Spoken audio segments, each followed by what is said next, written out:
सर्वेभ्यो नमो नमः। नमस्कार। स्वागत है आपका सरल संस्कृत सुगम संस्कृत में और मैं हूं प्रतिभा दीक्षित। आज इस वीडियो के अंतर्गत हम अव्यय प्रकरण का अध्ययन करने वाले हैं। तो अव्यय के बहुत सारे विषय हैं, बहुत सारे विधान करने वाले सूत्र हैं जो स्थान स्थान पर अव्ययों का विधान करते हैं। जैसे कि प्रत्यय के संबंध में हम पढ़ चुके हैं कि त्वा प्रत्यय से बने हुए शब्द अव्यय हो जाते हैं, तुमुन प्रत्यय से बने हुए शब्द अव्यय हो जाते हैं। इसी प्रकार ल्यप प्रत्यय से बने हुए शब्द अव्यय हो जाते हैं। समास के अंतर्गत अव्ययी भाव समास से बने हुए समस्त पद अव्यय हो जाते हैं। इसके अतिरिक्त स्वर आदि निपात अव्यय होते हैं। तो बहुत सारे अव्यय से संबंधित सूत्र हैं जो अव्यय का विधान करते हैं। लेकिन आरपीएससी सेकंड ग्रेड के सिलेबस में 22 अव्ययों के नाम देकर स्पेशली बताया गया है कि आपसे इन 22 अव्ययों के विषय में ही प्रश्न पूछा जाएगा। तो इस वीडियो में हम इन 22 अव्ययों का अध्ययन करने वाले हैं, जहां पर हम इनका अर्थ देखेंगे कि क्या इनका अर्थ होता है। साथ में एक उदाहरण में इनका प्रयोग करके भी देखेंगे, जिससे अगर आपको कोई परेशानी हो तो वह यहाँ पर हल हो जाए। सबसे पहले तो ये बात करते हैं कि अव्यय क्या होते हैं। अव्यय शब्द का तात्पर्य क्या है, किसे हम अव्यय कहेंगे। तो इसके विषय में कहा जाता है सदृशम त्रिषु लिंगेषु सर्वासु च विभक्तिषु वचनेषु च सर्वेषु यन्नव्ययेति तदव्ययम्। जो तीनों लिंगों में सदृश होता है, समान होता है और सभी विभक्तियों में समान होता है। सर्वेषु च वचनेषु, और सभी वचनों में जिसका रूप समान होता है। यत् न व्ययेति, जो व्यय नहीं होता, जिसका व्यय नहीं होता, वह अव्यय कहलाता है। अर्थात ऐसा पद या शब्द जिसका किसी भी विभक्ति वचन या लिंग में कोई भी परिवर्तन नहीं होता, जिसमें किसी भी प्रकार का विकार उत्पन्न नहीं होता, जो व्यय नहीं होता, ऐसा पद या ऐसा वर्ण या ऐसा शब्द अव्यय कहलाता है। अब अव्यय एक वर्ण के भी हो सकते हैं, ज्यादा के भी हो सकते हैं, तो उससे कुछ निर्भर नहीं करता। केवल बात यह है कि ये किसी भी परिस्थिति में वैसे ही रहते हैं। तो सेकंड ग्रेड के सिलेबस में ये 22 अव्यय आपके लिए निर्धारित किए गए हैं। अत्र अद्य इतः इत्थम इदानीं शनै उच्चै नीचै नमः कथम कदापि किल पुनः यथा तथा खलु धिक प्रातः चिरम किमर्थम कुतः और कदा। तो इनका अध्ययन हम इस वीडियो के अंतर्गत करेंगे। अब अव्ययों के संबंध में दो विशेष बातें हैं। पहला तो ये है कि अव्यादाप सुपह एक सूत्र आता है जो ये विधान करता है कि अव्यय शब्द से अगर विभक्ति लगाते हैं, क्योंकि पद बनाने के लिए विभक्ति तो लगानी ही पड़ती है, तो अगर अव्यय पदों के साथ विभक्तियां लगाई जाती हैं तो उनका लोप हो जाता है। अव्यादाप सुपह सूत्र ये विधान कर देता है कि अव्यय शब्द के साथ सुप प्रत्ययों का या विभक्तियों का प्रयोग करने पर उनका लोप हो जाता है, तो उनके रूप हमेशा एक जैसे होते हैं। दूसरी विशेष बात यह है, इसे आप वेरी मोस्ट करके याद रखिए, क्योंकि परीक्षा में इससे संबंधित कई बार प्रश्न आ जाता है और कंफ्यूज करके आपका प्रश्न वहां पर गलत हो सकता है। अव्ययों की ये विशेषता होती है कि अगर उनके मौलिक स्वरूप में कुछ भी जोड़ दिया जाए, विशेषता के रूप में, विशेषण के रूप में, उनके आगे या पीछे कुछ भी जोड़ दिया जाए तो उनका मौलिक स्वरूप परिवर्तित हो जाता है और फिर वो अव्यय नहीं रहते।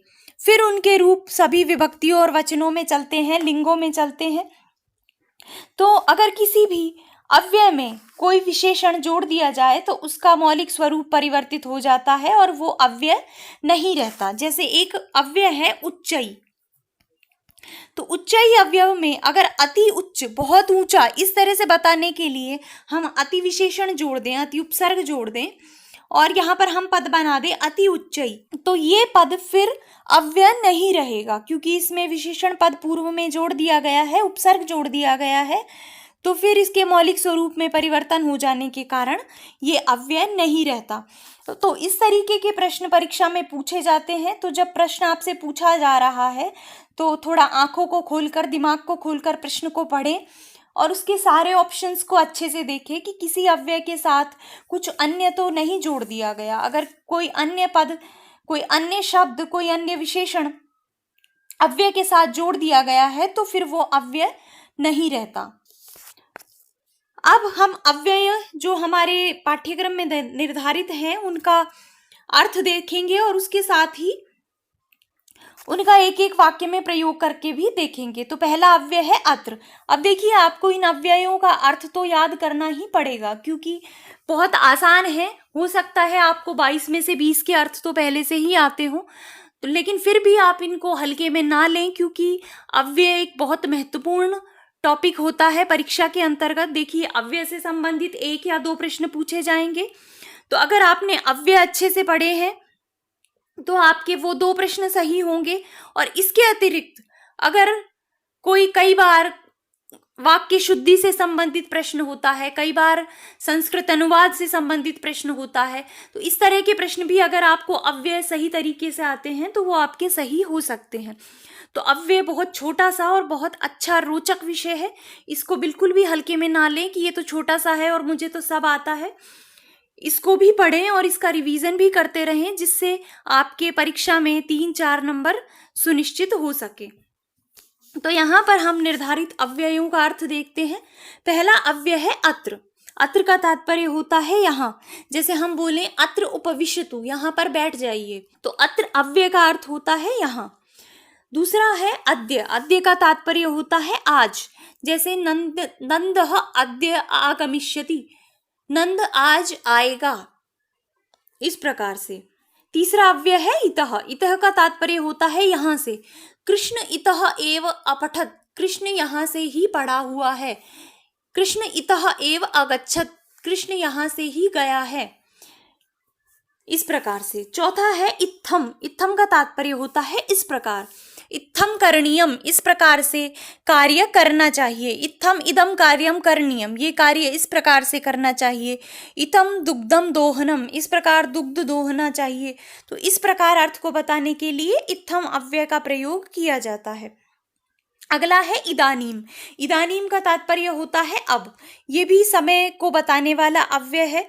तो जैसे इदानीम अहम अलवरे वसामि, इदानीम अहम उपनगरे वसामि, इदानीम अहम यूट्यूबे पठामि, इस तरह से कुछ भी। तो इस अब अर्थ को बताने के लिए इदानीम अव्यय का प्रयोग किया जाता है। अगला है शनै। शनै महत्वपूर्ण अव्यय है। देखिए, वैसे तो 22 ही अव्यय हैं, तो आप महत्वपूर्ण और बिना महत्वपूर्ण को तो छोड़कर अगर सारों को ही अच्छे से पढ़े तो वही बुद्धिमानी का कार्य है। लेकिन फिर भी बार बार प्रश्न, जैसे शनै है, चिरम है, उच्चई, निच्चई, इस तरह के अव्यय लगातार बार बार परीक्षाओं में पूछे जाते हैं। तो शनै का तात्पर्य होता है धीरे।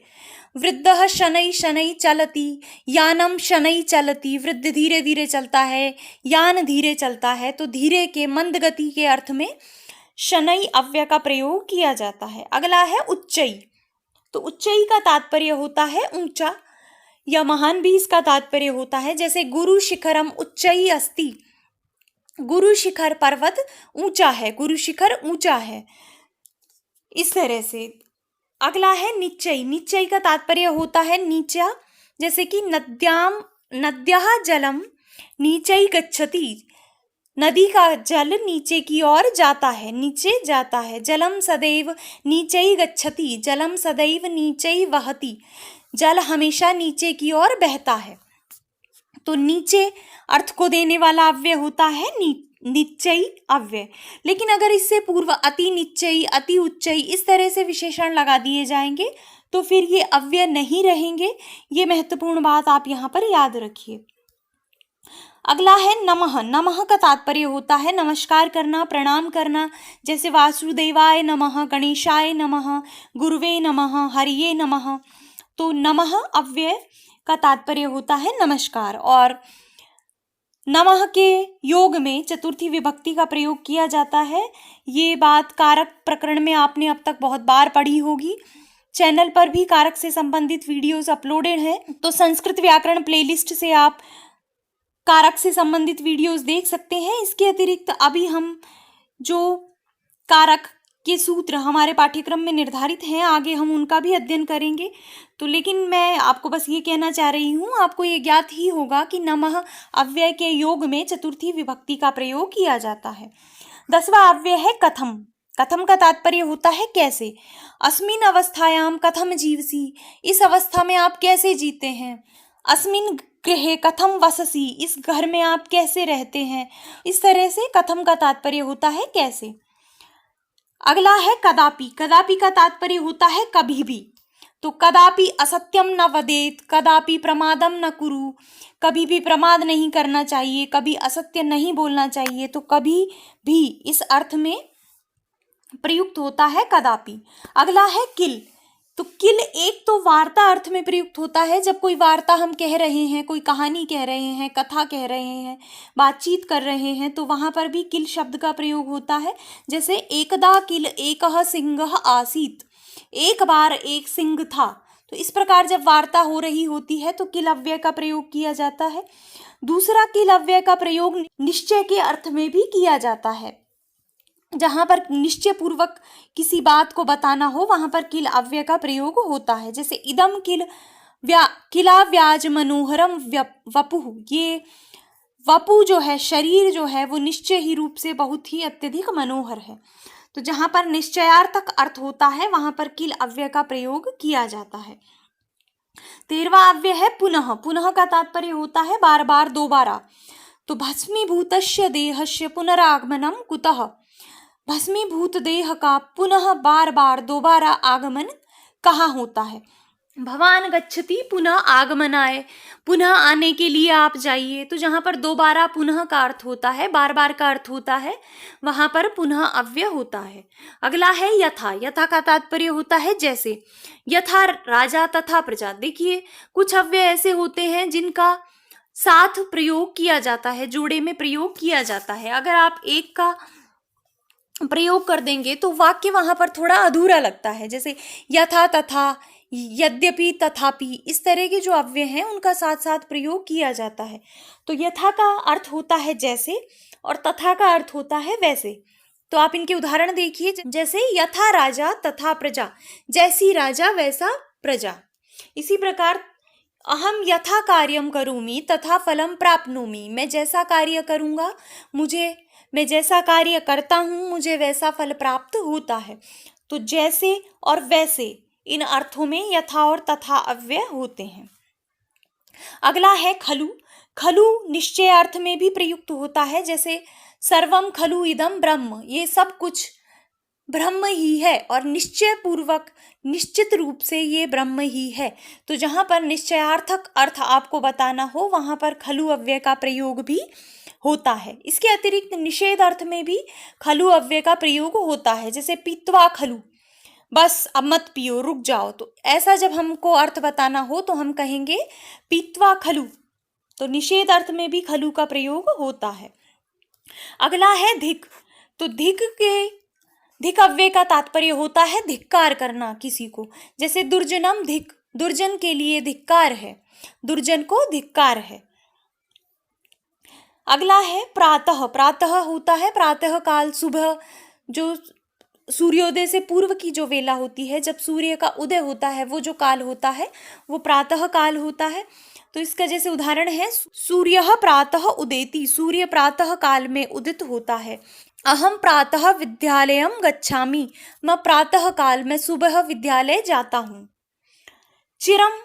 चिरम अव्यय के संबंध में भी बहुत बार प्रश्न पूछा जाता है। चिरम का तात्पर्य होता है बहुत समय तक, बहुत काल तक। जहां पर लंबे काल को बताना हो वहां पर चिरम अव्यय का प्रयोग होता है। जैसे मुहूर्तम ज्वलितम श्रेयो न च धूमायितम चिरम, क्षण भर में जल जाना श्रेष्ठ है लेकिन बहुत समय तक धूमवान होना श्रेष्ठ नहीं है।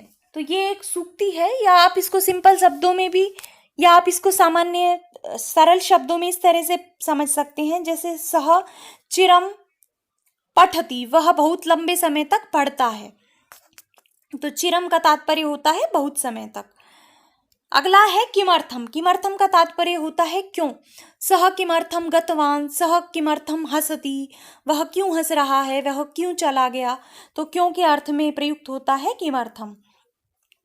कुतः, कुतः का तात्पर्य होता है कहाँ से। अब देखिए, ये जो अव्यय पद है कुतः, एक सूत्र होता है जो ये विधान करता है कि जब किसी विभक्ति के अर्थ में प्रत्यय प्रयुक्त होते हैं तो उनसे बने हुए शब्द जो हैं वो अव्यय हो जाते हैं। तो जब तसिल प्रत्यय प्रयुक्त होता है तो तसिल प्रत्यय में तह अंत में रहता है, और ये कु के साथ जब प्रयुक्त होता है तो ये पंचमी विभक्ति का कहाँ से अर्थ देता है। तो इसमें ये अव्यय हो गया, इस कारण इसके रूप हमेशा कुतः ही होगा। इसको आप कुता या कुतम इस तरह से पुल्लिंग नपुंसकलिंग या फिर विभक्तियों में इस तरह से इसके रूप नहीं बना सकते। ये पद हमेशा कुतः ही रहेगा। इसका जैसे उदाहरण देखते हैं, भवान कुतः आयाति, आप कहाँ से आते हो। भवान कुतः गच्छति, तुम कहाँ जाते हो, आप कहाँ जाते हो। तो कहाँ से अर्थ में कुतः अव्यय प्रयुक्त होता है। अंतिम अव्यय है कदा। कदा का तात्पर्य होता है कब। तो जैसे भवती कदा पठति, आप कब पढ़ते हो। भवती कदा शेते, आप कब सोते हो। भवती कदा हंसती, आप कब हंसते हो। मैंने आपको कभी हंसते हुए नहीं देखा, तो आप कब हंसते हो। तो कदा अव्यय का अर्थ होता है कब। तो ये एक छोटा सा प्रकरण आपके सिलेबस में है, आप इसे अच्छे से पढ़िए, क्योंकि अगर आप थोड़ा सा भी कंफ्यूज हो गए परीक्षा कक्ष में तो आपका प्रश्न जो कि सबका सही होगा वो आपका गलत हो सकता है। तो ऐसा रिस्क आप बिल्कुल ना लें, इसको भी अच्छे से पढ़ें। छोटा सा एक वीडियो यहाँ पर बना है, तो अगर आपको एक बार समझ नहीं आया, एक बार याद नहीं हुआ, तो आप 2-3 बार वीडियो को देखिए, जिससे आपको अगर किसी अव्यय का अर्थ नहीं आता है तो वो आपको अच्छे से याद हो जाए। अब इसमें से प्रश्न देखिए 2-3 प्रकार से पूछे जाते हैं। एक तो तरीका ये है कि आपसे ये पूछा जाएगा निम्नांकित पदों में से कौन सा अव्यय नहीं है। वहां पर कुछ आपके परिचित अव्यय दे दिए जाएंगे, कुछ कंफ्यूजन करने के लिए, जैसे अति उच्चई इस तरह से पद दे दिया जाए तो आप उच्चई को देखकर सोचेंगे ये तो अव्यय है, लेकिन वहां पर अति विशेषण जोड़ा गया है इसलिए वो अव्यय नहीं है। तो इस तरह के प्रश्न आ सकते हैं, निम्नांकित में से कौन सा अव्यय नहीं है। दूसरा, इस तरह का प्रश्न आ सकता है कई बार कि कोई वाक्य आपको दे दिया जाए, जैसे भवान कुतः आयाति। अब इसमें आप अव्यय पद का अर्थ बताइए, क्या यहाँ पर अर्थ है। तो वहां पर कब, कहाँ, क्यों, इस तरह से बहुत सारे अर्थ दिए होंगे, तो आपको पता होना चाहिए कि कुतः शब्द का क्या अर्थ है, कुतः अव्यय का क्या अर्थ है। और तीसरा, एक इस तरह से भी प्रश्न आता है कि आपको जैसे एक वाक्य दे दिया जाए, उसमें 3, 4, 5 अव्यय प्रयुक्त कर दिए जाएं और उसमें आपसे पूछा जाए कि फला इस निम्नांकित वाक्य में कितने अव्ययों का प्रयोग हुआ है। तो आपको अव्यय प्रकरण के सारे पता होना चाहिए कि जैसे वहां पर आपको त्वा प्रत्यय का भी एक शब्द दे दिया जाए, एक ल्यप प्रत्यय का शब्द दे दिया जाए, और इसके अतिरिक्त तुमुन प्रत्यांत पद दे दिया जाए। वहां पर आपको पता होना चाहिए कि इस तरीके के शब्द भी, इस तरीके के पद भी अव्यय होते हैं। तो वहां पर आपको कुल देखना है कि उसमें कितने अव्यय हैं। तो इस प्रकार 3 तरीके के प्रश्न अव्यय प्रकरण से आते हैं। आगे कभी हम जब टेस्ट सीरीज लेकर आएंगे या कभी प्रश्नों को सॉल्व करेंगे तो वहां पर इससे संबंधित जितने प्रकार के प्रश्न आते हैं वो मैं आपको दे दूंगी। तब तक आप इसको पढ़ते रहिए, इसका रिवीजन करते रहिए, और अगर आपको ये पसंद आया है तो आप इसे लाइक करें, अधिक से अधिक अपने मित्रों के साथ शेयर करें। और अगर आप चैनल पर नए हैं और आपने चैनल को सब्सक्राइब नहीं किया है तो चैनल को भी सब्सक्राइब कर लें और बेल आइकन को प्रेस करना बिल्कुल ना भूलें, जिससे आने वाले वीडियोस के नोटिफिकेशंस आपको मिल सकें। तो मिलते हैं नेक्स्ट वीडियो में एक नए विषय के साथ। तब तक के लिए धन्यवाद।